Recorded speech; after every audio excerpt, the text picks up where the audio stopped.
This podcast is sponsored by Here We Flow. Let's be real.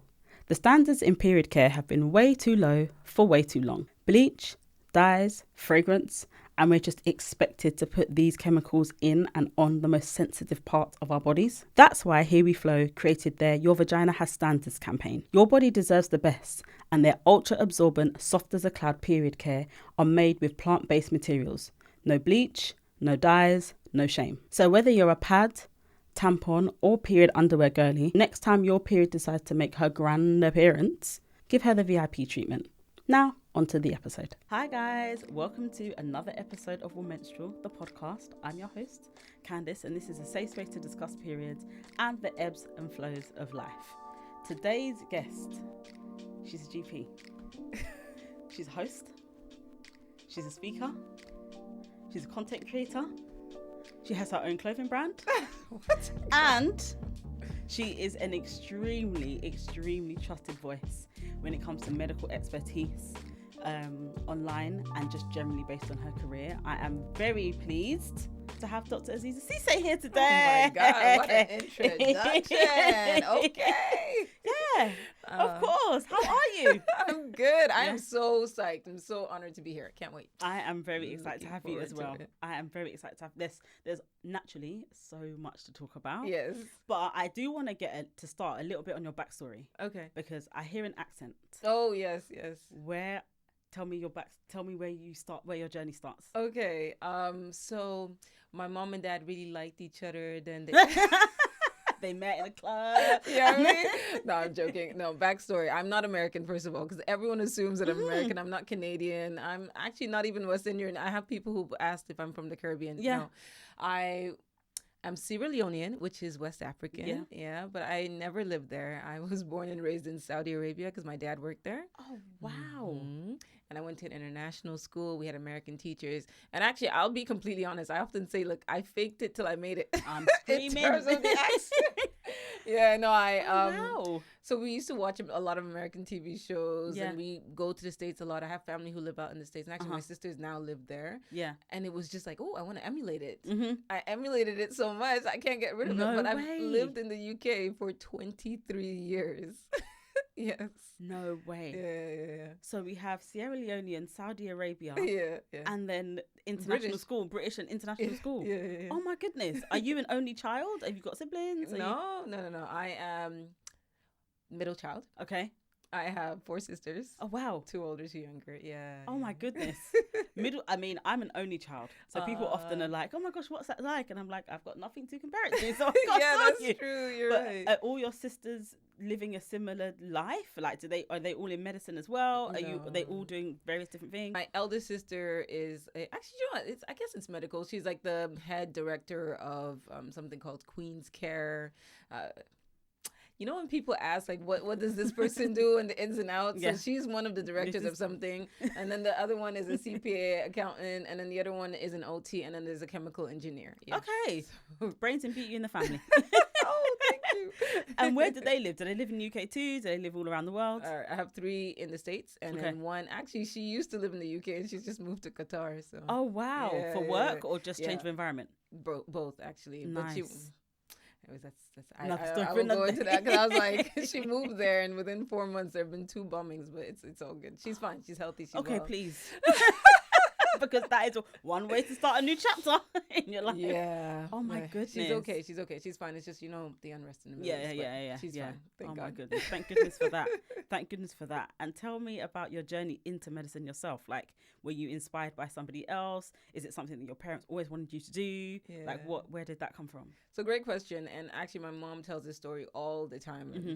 It's always the same thing. Oh my God, I always knew you were going to be a doctor because.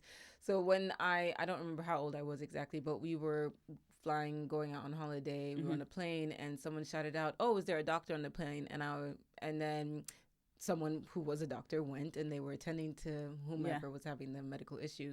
And I said to my mom, oh, that's really cool. I want to do that. Yeah. And yeah, the rest is history. No way. Yeah, literally. That's what happened. So now I'm the person that, and there's been a few instances, not on the plane, but often on the train, where they're like, is there a doctor on the train? That sounds so cinematic. I feel like there should be a camera crew. It feels like such a film. I never see that happen in real time. No, it does. It happens. It literally does happen. I've had it happen to me 4 or 5 times, something like that. Yeah. But it's usually the patients or the people are absolutely fine, and it just needs a little bit of medical attention. Yeah. It's okay. It's cool. Oh, wow. That is actually so interesting. That actually feels like a film.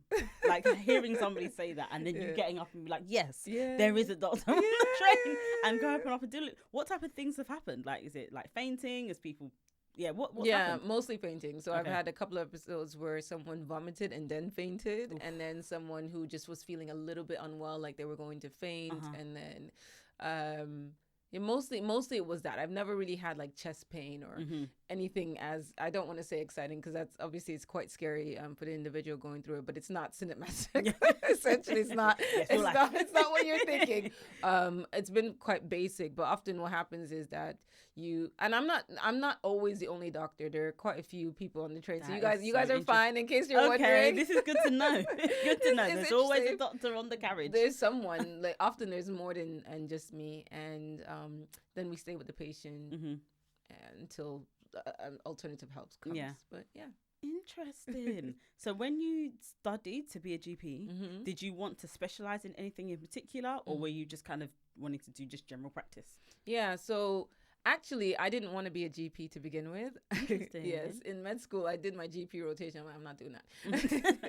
I want to do something. I just found it at the time, it felt like I'm going to be completely honest. At the time, as a medical student, as someone who's young, I felt like it was boring.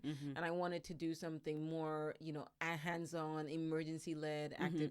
But I also had a special interest in women's health. I always did. I mean, I'm one of 5 sisters. I'm surrounded by women. You see the injustice. You see what some people are going through. And I just thought, I want to do this. So I wanted to do obs and gynae, actually. Yes, obstetrics and gynecology. And then I had a very rude awakening when I went. It was my very first job as a doctor doing obstetrics and gynecology. And I thought, no, actually, I can't do this. I don't. Do you remember what you saw that made you think, this is not the one? Was something you saw, something that happened, something said? If I'm completely honest, it was more so I just felt like the lifestyle wasn't quite matching what I would have wanted to do in the long term. Got you. Right? So I saw consultants who were there overnight, and just it wasn't compatible with what I saw myself doing in the future. And that's me personally. And that's why I knew at that point, I don't think hospital medicine is for me. So it was a choice I made at quite a young age when I first started. And actually, I'm glad that I realized that at that point, because I'm really happy being a GP. Yeah. Because as much as I absolutely love women's health, and I'm a women's health specialist now, and I'm all about women's health, advocacy, and awareness, and all of that, and also tackling the gender health gap. But I also love the continuity of care that I'm able to give my patient. The fact that I can see patients from the moment the lady realizes that she's pregnant up until the end of life. I have that variety of individuals, and I get to see people grow, transition through all of those stages. And I love that. So this job is what I feel is meant for me, and I knew that being a GP would afford me the ability or the capacity to do other things. And I, as you know, I do a lot of other things. So it just worked. And I knew I wanted to have a family. So to me, it just felt like the right career to go down. Yeah. And that's a great consideration. I think family planning, especially for ambitious women, can often be like a rock and a hard place. Yeah. It's like, do I take the family, I family plan and then just kind of like put my career on a back burner, or do I like go full throttle with my career and then maybe reserve family planning for later on in life. But it sounds like you've been able to find a really beautiful, happy medium. Yeah. But it sounds like that's because you knew you always wanted to have a family. Yes. So you worked your career around that objective as well. Yeah. And I think that's really powerful to do. Oh, thank you so much. I think that's really powerful to do, because I think it's really easy to think you have to choose. Well, we've been conditioned to feel like we have to choose one or the other. Yeah. But I think if you have your goals together, like I once heard someone say, I actually said it recently, like write your goals in pen, but your route in pencil. So it's about how do you connect all the different dots of what you want to do, so your route still kind of goes where you want it to go. Exactly. And nothing is permanent, right? Because you will change your mind, and that's okay. And what you decide at one point doesn't mean that you have to 100% go down that route. So I love that. Yeah. The pencil, the route. Yeah, it's really important.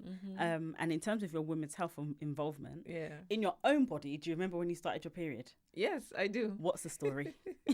Okay, so I was older.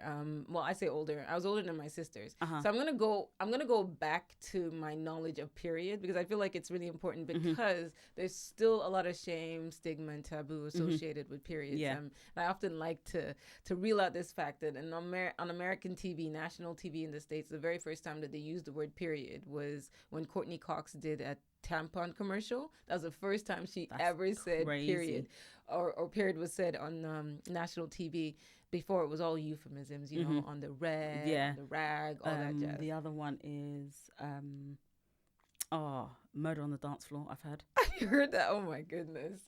Time of the month and all that. Arsenal's at home. Oh my God, I thought, what? Yep, I've heard Arsenal's at home.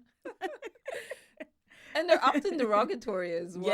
Oh, it's a curse. There's also the curse, right? Yeah. So how I found out about periods, I was around 11, something 10 or 11 years old. And there was a girl who was a little bit older than me, and it was during Ramadan, so I'm Muslim. And during Ramadan, you fast, but when you're on your period, you don't fast. And I didn't know that. So she wasn't fasting. And I was like, what's wrong with you? I was also really competitive. I was like, what's wrong with her? She's older than me and she's not fasting. And I went up to her and I was like, why aren't you fasting? You're older than me. And then she was like, you know why? And I was like, no, tell me. And she's like, you have older sisters. You should know. And I was like, no, I don't know. And she's like, go and ask your sisters. So when I went home, I spoke to my mom and I said, I don't understand. Why isn't she fasting? And eventually she's like, oh, it's because she's on her period. But I had older sisters and I still didn't know, because it was so shameful and you just don't talk about nobody should know. And when I was growing up during Ramadan, even after I found out and I have my periods and everything, I would still hide and pretend to fast so nobody would know I was on my period. That's how crazy it is. And it took years. I was in my 20s when I finally was like, I'm going to eat. Okay, this is natural. I don't care if you know. It is what it is. It is what it is. Yeah, for sure. But my first period story is I was almost 14. And it wasn't what I thought it would be, in that I was gonna bleed and have this fresh red blood and it'll be all over the sheets or whatever. And all the stories that I'd heard, it was just black. It was like mostly black discharge, thick, is that kind of consistency. I'm not gonna say that's TMI. That's just how it was for me. Exactly. It's not nothing's TMI here. You feel me? Right? And just in case anyone goes through it and thinks, oh my God, is this normal? That just could be normal for you. And then my mom wasn't in the country, so so in Saudi you have sort of housekeepers and people, because it's a lot cheaper over there. People who supported the home, and so I told her, and so she gave me pad. And then she told my dad, and I didn't want her to tell my dad at the time, because I was like, oh, he's a man, he shouldn't know. You shouldn't know. Might feel a bit embarrassed, all those things. And he took me aside and he was like, Aziza, you know what? You have a period. And I was like, oh my God, mortified. And then he was trying to do his best because my mom wasn't there. But this again is that mentality back in the day where it was, oh, you have a period now. You could get pregnant now. That's what he said to me. And that's a lot of what the association initially is like, and it's a bit scary to think that. Like, especially if you start really young. Like, I feel like women have started their periods so much younger these days. Imagine being told that at like 10 years old. That's frightening. And that's not just what the periods are about. Absolutely. Absolutely. I mean, it's true that you can now, but you don't need to lead with that. Yes, facts. So after your dad told you can get pregnant now, you were just like, Yeah, it's just startled. like what? I just wanted the conversation to end because I didn't want to have that conversation with him. It's not something that we'd ever spoken about. It's so bizarre that he felt I'm glad he did actually. Yeah. That he felt comfortable enough to have that conversation. And actually, my husband the same. We have a daughter and I have a son. My son knows about periods, by the way. Should I share this one Yeah, as of well? course. Okay, my Of son course. is 4 years old and he's known about periods for a long time. Oh, not 4. So cute. Right? Okay. And it's because, when you have kids, as soon as you disappear, they look for you, right? Yeah. He always comes to the bathroom completely unannounced. And I was, in the process of changing my pad. And then he was like, oh, what's that? When he saw the blood. And I was like, oh, it's just blood. And then he was like, oh, what? He looked a little bit like, are you dying? Exactly. And I said, no, don't worry. It's okay. Mommy gets this sometimes. Don't worry about it. Yeah. And then he was like, he looked a bit worried. He's like, is that going to happen to me? I said, They're no. innocent. Right? I said, no. But it happens to mommy once a month and it's okay. There's nothing to worry about. And, we didn't go into too much depth at that point. Yeah. Obviously he knows, first of all, that, Yeah. Mommy has periods. It's one of those things. It's nothing to worry about. He Uh-huh. gave me a cuddle and then he went on his So way. cute. No shame. No embarrassment. Uh-huh. It's just one of those things. And Yeah. I definitely want to raise him with that mindset It's really because at the important. end of the day, it's a natural biological process Uh-huh. that over 50% of the population are go going to through. experience. You feel me? So and his sister's going to have it one day. So Yeah. yeah, in my household, that's how it is. And my husband did not grow up with sisters. Okay. So initially he used to say, oh, are you on your thing? And it took a long time to get over the language of it. feel Yeah. me? Because of how he grew up. So we're mhm. changing the narrative, and language is so important. If we don't say the word, that in itself Yes. is problematic, and that's where Absolutely. you have all the issues, which I'm sure we're going to discuss. Yeah. And absolutely. And that actually leads me on to the next thing around language, because there's so much almost shame and embarrassment to actually call things what they are. Yeah. What propelled you to advocate for women to actually say what parts of their bodies are the right names? Yes, because we've been conditioned to call things our flower or our lady garden or all of those things. What front bottom, woof Yeah. woof. I'm like, what? Where are these words coming from? But what propelled you to Yeah. think, do you know what? I've had enough. Yeah. Like, let's actually just say what it is. It's just the fact that I've seen it so many times. I have patients who come in and they will use euphemisms or they will not mispronounce. They would basically give different names for other parts. So let me give you an example. I had a patient who said, oh, I have like this massive vaginal lump, so on and so forth. Went to examine her. Vagina. Okay, first, actually, I brought my little props. As Love you it, know. as always. So Always this time hold I them brought up to the the tiny camera. one. Here you go. I don't know if you guys can see. It's a keyring vulva. And what's that one? A vulva. Yeah, it is a vulva. The different parts of the vulva. Uh-huh. So you have the. I know some people might be listening to this, but a little bit of education just in case. There we go. So the mons pubis is at the top. We have the clitoral hood that covers the glans clitoris. The clitoris is actually bigger than that on the inside. You have the urethral opening where what comes out of the urethral opening? Yes, we. Good job. You got it. And then you have the vaginal opening. What goes into the vaginal opening? Tampon. Okay. -1 point. anything. I was trying to trick you. Not water, not feminine hygiene products. Do not put anything in your vagina. Vagina is self-cleaning. And then you have the perineum. You have the outer labia, which is where you have hair. And if you want to shave it off, that's fine. If you want to leave it, that's fine as well. It's up to you. No judgment at all. And then the inner labia on there. So yeah, the reason I'm really passionate about it is because it's for 3 reasons. And actually, I started a campaign, which I'll talk about in a second. One is so we can remove the shame, the stigma, the embarrassment that's around it, because women are literally dying of embarrassment. I am seeing that. They're coming in late because they're too embarrassed to talk about the issues within that area, and that needs to change. I had a patient who had a massive lump on her vulva, and I'm emphasizing the fact that it was massive, right? The only reason she came to see me was because it was excruciatingly painful. Oh my goodness. Not because she had a lump there and it was big. It was just, it was to the point. Yes. And then when I saw it, I was like, oh my goodness. Obviously referred her. And it ended up being stage 4 vulval cancer. So if you didn't know, you can get vulval cancer. You're joking. Yeah. And did she tell you how long she'd been suffering with that pain? A long time.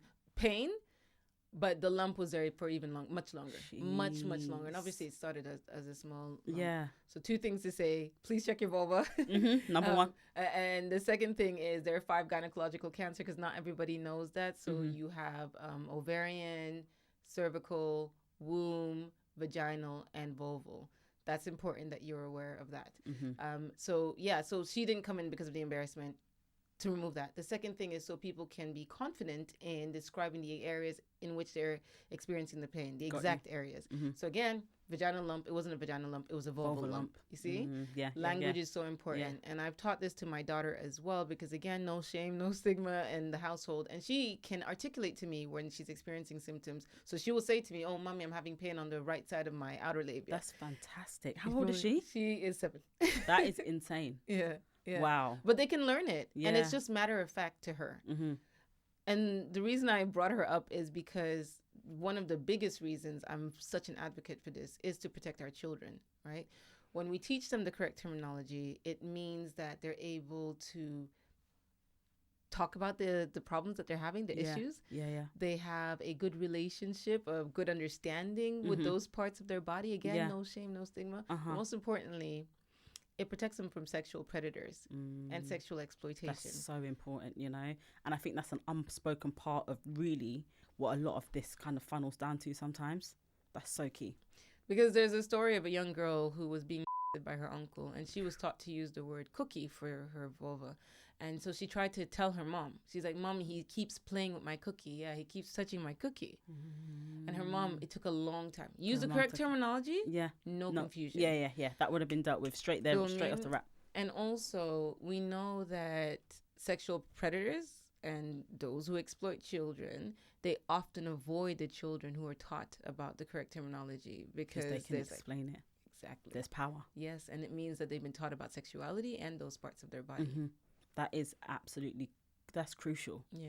That is crucial. But frightening at the same time, that's also part of the reason why women need to understand that. It's it's almost self-preservation and protection. Absolutely. But I think it's so key that gets taught young. Yes. Do you remember if you got taught anything in school about your own period? And how does that compare to what your daughter knows from an educational perspective? Yeah. So if we're talking about even just the words, I honestly hadn't heard of the word vagina until I think I was like 13, 14. Ooh.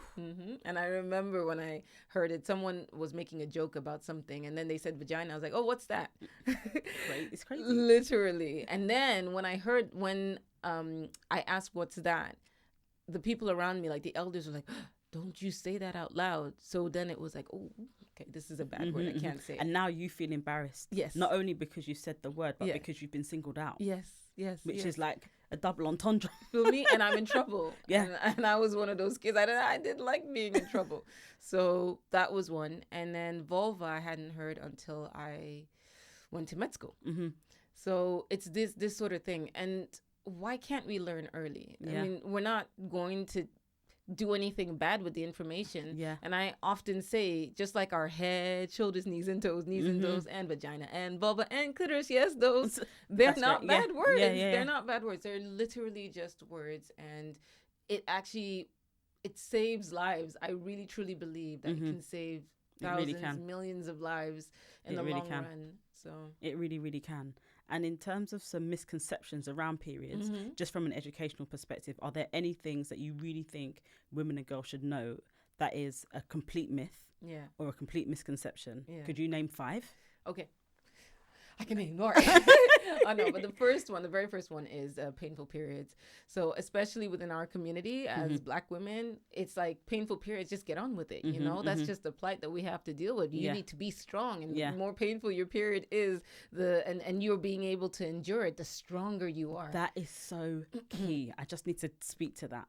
For ages, I used to be that person. Like, I just wanted to bear it. Just wanted to grin and bear it. Just wanted to push through. And then literally in the last 2 years, I thought, why? There's no badge of honor. There's no award at the end. Like, you need to manage this as best as you can manage this. Key. Anyway, continue. Exactly. No. And it's society. Oh, God. I just want to mention this because we're talking about women's pain and essentially the gender pain gap. It's like Trump saying, if you can't tough it out, then take paracetamol in pregnancy, which, by the way, you can. There's no scientific or really strong evidence to say that if you take paracetamol, it will lead to a child who is autistic. But at the same time, even if you do have a child who has autism, that narrative that they're projecting and they're singling people out, and that blame culture that they're doing to us as women. Yeah, it's nasty. So yeah, it's that normalization of pain. Like you have to just grin and bear it. And he literally said, if you can't tough it out. Terrible language. Right? Toxic language, in fact. So that's one thing. Society just definitely perpetuates that narrative that, we just have to endure pain like a badge of honor. I'm so glad that you've changed things for yourself. I'm so proud of you. Thank you. The second thing is heavy periods. So when I say heavy, because some people don't know what heavy is and they don't realize until after I say that, oh, really? That's heavy? me? That's me. You feel me? So if you have periods that you're having to double up on your period products, you're having to change every hour, you're having to put a towel on your bed because you're going to leak through, you're constantly flooding through your clothes. So literally you're leaking through and you're bleeding, and you don't leave the house because oh my God, I'm going to leak. You're, changing out your lifestyle. It's affecting your day-to-day activities. You're not able to just go to work or school because that you're going to bleed a lot. If you're passing clots bigger than 2 centimeters, basically bigger than a 10p coin, that is not normal. You shouldn't be passing clots that big. Now, if you're bleeding a lot, it can cause anemia. Anemia meaning that your iron is low because you're losing so much blood. So you can have symptoms associated with anemia. So that can be chest pain, dizziness, tiredness, headaches, feeling like you want to eat like wallpaper or like unusual cravings. Yes, unusual craving. That's called pica. So that's another one. Heavy, painful periods, not normal.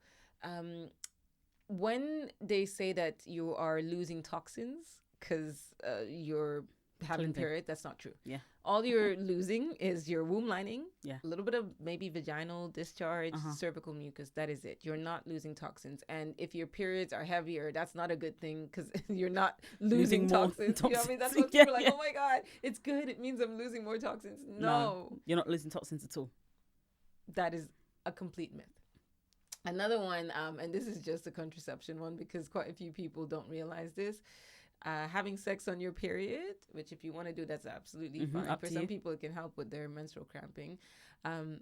It doesn't mean that you won't get pregnant because some people think that if you do, that you can't get pregnant. You can get pregnant. Yes. Yeah. I've always known it to be the other way around. Really? Yeah. No, you can. You can. So don't use that as a contraception. If you're not on contraceptives, just think about it. If you don't want to have kids, do not have sex during your period. Yeah.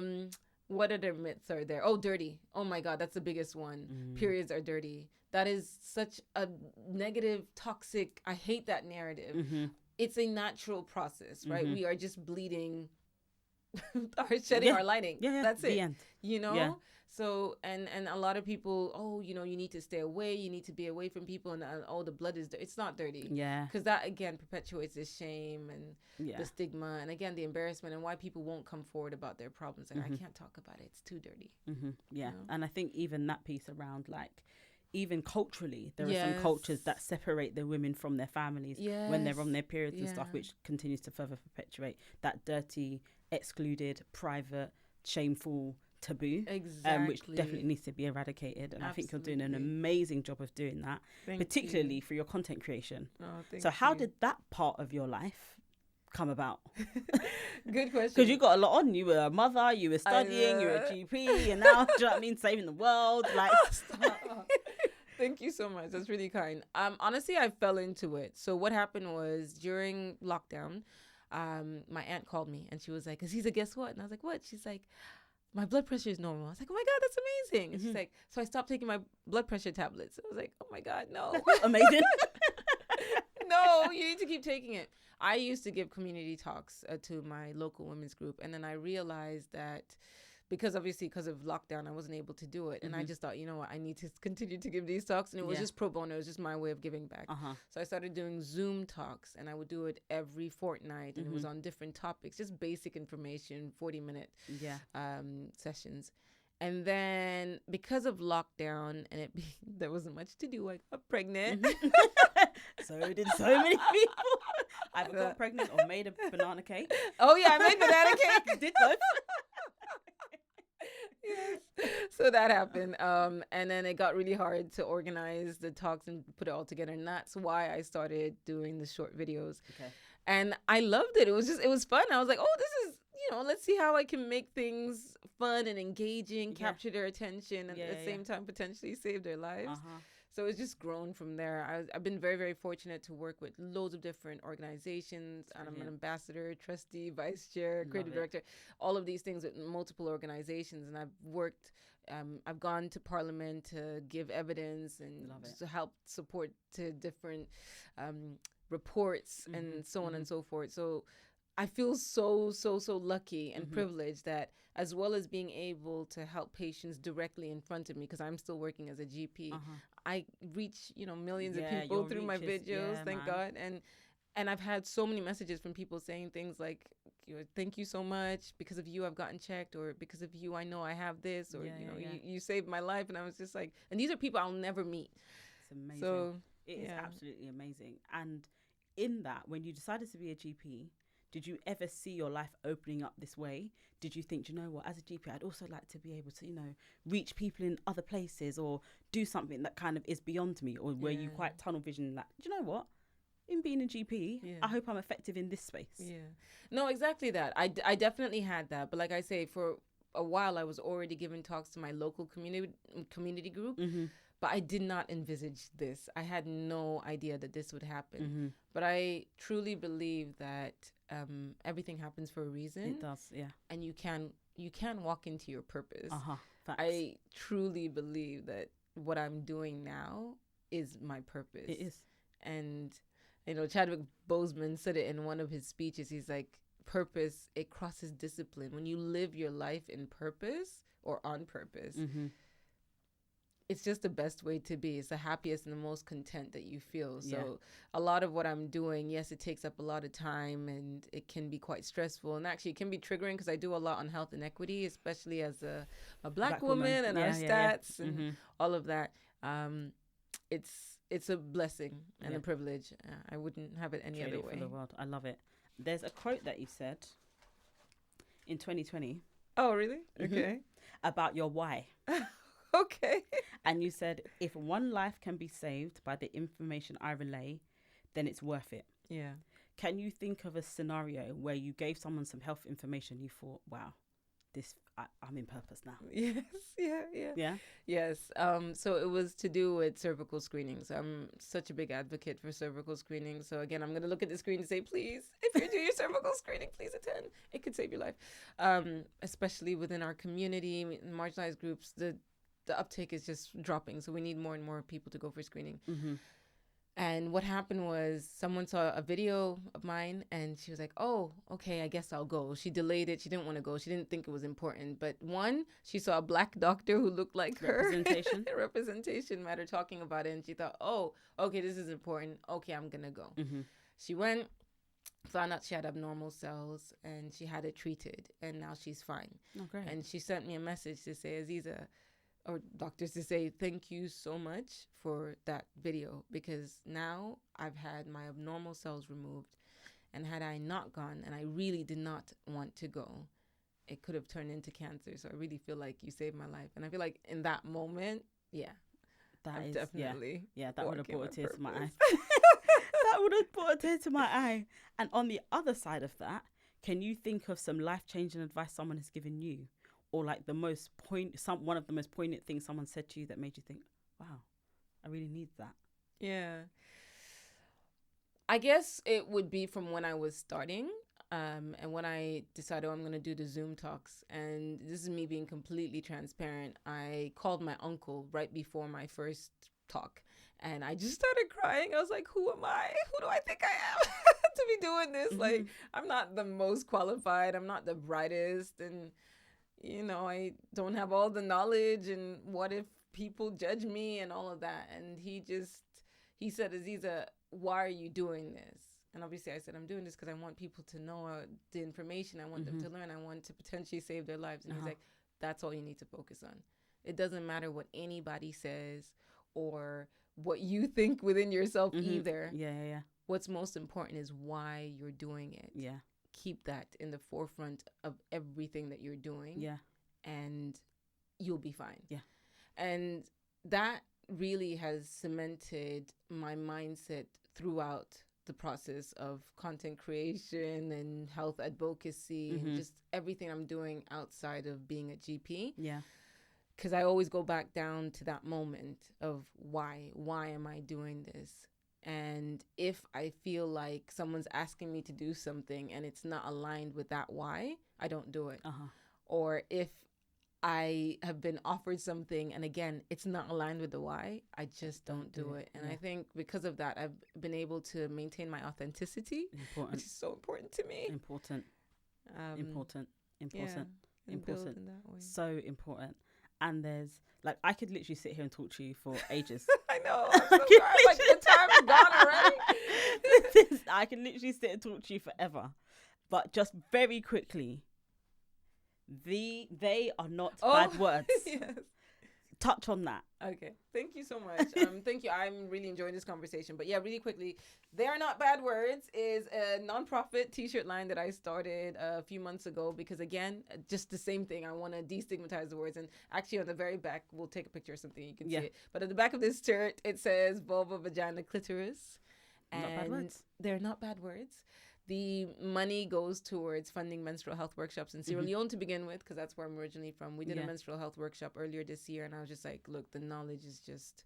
So this is what it's all about. I love it. Breaking the stigma. Yeah. Raising awareness. Yes. Hopefully saving lives. You are. Because you said, if one life can be saved by the information I relay, then it's worth it. Absolutely. And that is your continual why. It is. That is your continual why. You are literally a gem to the community. I just want to give you your flowers as well. When I first started the Gynae Project, you were the first person in the women's health space I reached out to. And you were so encouraging.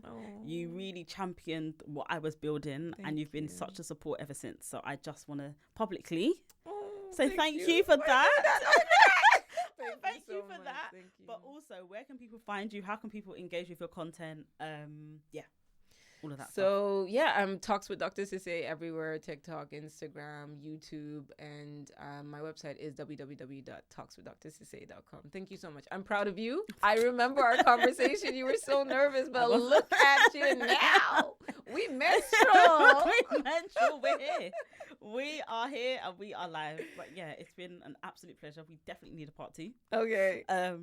But yeah, thank you so much for coming. Thank you for having me. Thank you so much for coming.